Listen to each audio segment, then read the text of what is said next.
Caras y Caretas se destacó por sus tapas corrosivas sobre la realidad política, habitualmente ilustradas por Cao o Manuel Mayol y acompañadas por una estrofa de Luis Prado. Si uno mira, por ejemplo, las tapas, ve que siempre las tapas son antioficialistas, siempre critican al gobierno de Roca.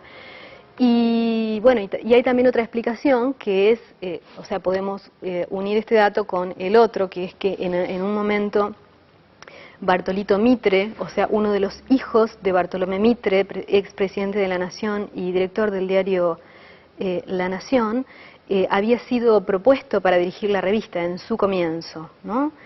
Y bueno, finalmente esto no ocurrió. Lo que dicen es que en realidad a Bartolito Mitre, que tenía un clarísimo perfil de periodista y de periodista moderno, en realidad parece que lo presionaron o lo convencieron de que no era conveniente para un Mitre aparecer en una revista que criticaba al gobierno, porque era un momento en el que, digamos, si bien Mitre y Roca pertenecían a líneas políticas diferentes, también hubo un acuerdo en aquel momento, entonces esa es la razón. Con algunos grupos políticos había también una cercanía en cuanto a que la redacción estaba a la vuelta de La Nación y había ahí relación, inclusive varias plumas de La Nación también escribían en Caras y Caretas, y había un contacto entre lo que podíamos llamar el ambiente ilustrado de la época, que tenía esta posibilidad de cierta tolerancia con la crítica.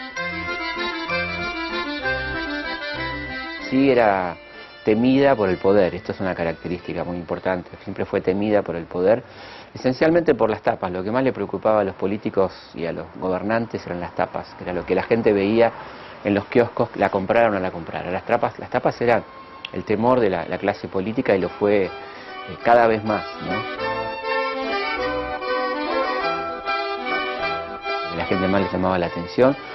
Una postura crítica que uno podría decir que era algo así como de centro izquierda, ¿no? En lo que tenía que ver con los dibujos y la parte gráfica. Es decir, ahí había como un posicionamiento de este lado, ¿no? Que después adentro se contradecía con notas que iban por otro lado, ¿no? Digamos, condenas a sublevaciones obreras, ese tipo de cosas, ¿no? Y convivían estas dos cosas.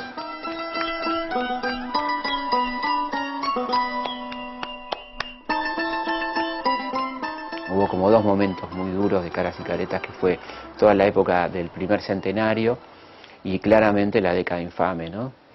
Aunque por supuesto también no lo perdonó a Irigoyen, en donde le tuvo que pegar. Es decir, una revista que tenía una actitud muy independiente y muy crítica, permanentemente crítica con los gobernantes de turno, ¿no? Para nada complaciente. En ese aspecto insisto en diferenciar lo que era estas editoriales gráficas a quizá el contenido que sí era más complaciente en la parte de reportajes fotográficos, el casamientos y bodas y todo eso, la llegada de embajadores y todo ese tipo de cosas.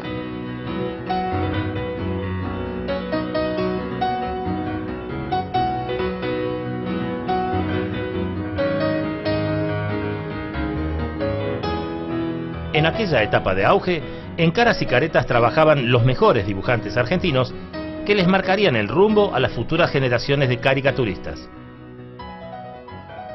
Había un equipo de dibujantes internos en la revista, que eran como más o menos del staff estable de la publicación, y había también otros que se les solicitaba alguna ilustración para algún caso particular. Los internos en la revista, los más conocidos, los más destacados, bueno, son Manuel Mayol, José María Cao, Francisco Fortuny, Eusebi, Villalobos también es otro de los ilustradores. Eran por lo general inmigrantes, eran por lo general ilustradores que algunos habían tenido, incluso la mayoría españoles, habían tenido una educación hasta académica en el campo de la ilustración, y en el momento que llegan a la Argentina deben de alguna manera elegir el camino entre la pintura o el campo artístico y la ilustración profesional, y o por azar de la vida o por necesidad desembocan en la ilustración profesional y se va conformando así de una manera. Caras y Caretas es una de las que colabora a esa conformación de un campo profesional de los ilustradores.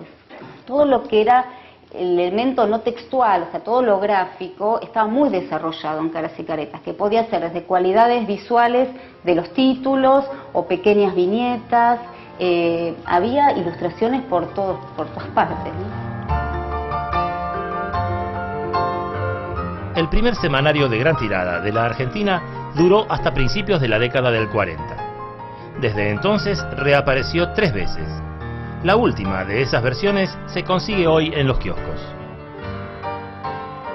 Hay varias explicaciones que tienen que ver con problemas económicos, problemas societarios, y evidentemente también con la idea de que estaban cambiando los gustos y que empezaban a aparecer una mayor cantidad de revistas de tipo hogareño y que se pensó que ese modelo se estaba como agotando, ¿no? que había llegado a su techo, y así fue como en 1941 se suspende la aparición de Caras y Caretas. Van apareciendo otro tipo de publicaciones que la sustituyen, ¿no? Digo, la sustituyen por lo menos en el gusto de la mayoría. Se va a retomar en la década del 50 una Caras y Caretas completamente oficialista y peronista que va a durar apenas un año aproximadamente.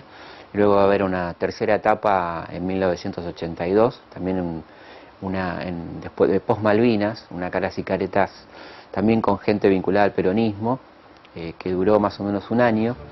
Y bueno, ahora estamos en la cuarta etapa de Caras y Caretas a partir del 2005, ¿no?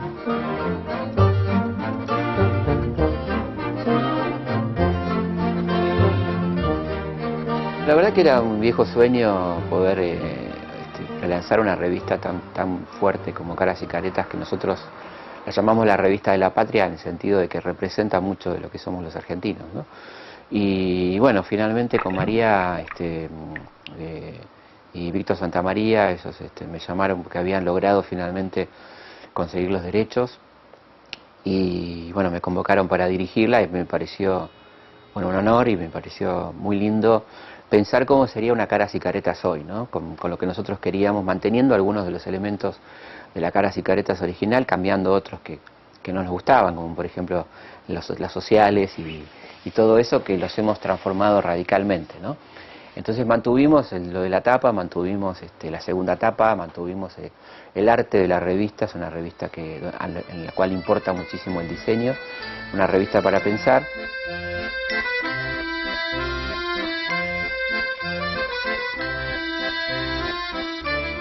Es una revista que pretende básicamente aportar al debate, ¿no? Que creo que es uno de los grandes déficits que tenemos ahora, con una premisa que siempre se aportan propuestas, y que eso no quede simplemente en un lamento, ¿no?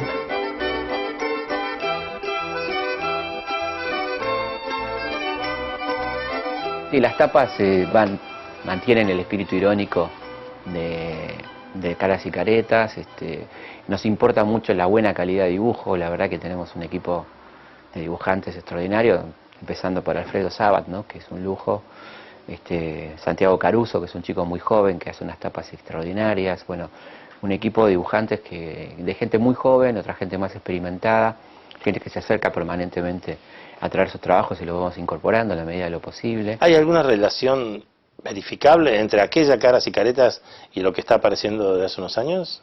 En estas nuevas y Caretas vos ves que hay mucha referencia a la anterior, muchas tapas, mucha nostalgia, digamos así, mucho revival de lo que fue la Caras y Caretas original.